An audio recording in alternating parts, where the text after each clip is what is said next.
I know ang pinagkakaguluhan ng lahat ng visitors ay ang skin ni Lolong, the largest crocodile in the world ever caught in the wild, pati ang bones niya.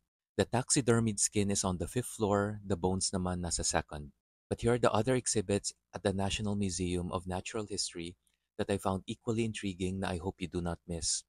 Overall, please take time to explore the other floors. I suggest you take the beautiful elevator to the top, visit Lolong sa fifth floor, then walk your way down. I like the part na temperature handprint, nasa exhibit siya ng layer of the earth. Ang mahirap sa museum, lahat parang exhibit, si kuya naman kasi, hindi gumagalaw yung paa, akala ko statue.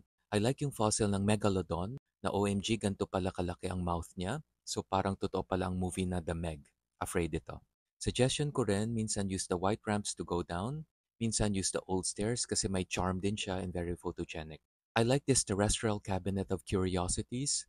Parang gusto ko tuloy gawin sa mga lumang cabinet sa bahay. While there, please check out this gorgeous set of dried flowers and plants. I took a photo, ang ganda kasing gawing phone wallpaper. Please don't miss yung room ng meteorite samples. Ganun palang itsura ng isang meteorite kung mahilig kayo sa sci-fi movies.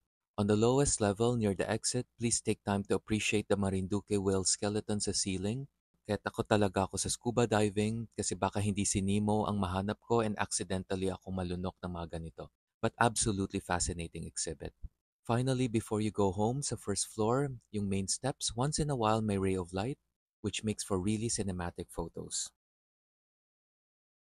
Click follow for the next story.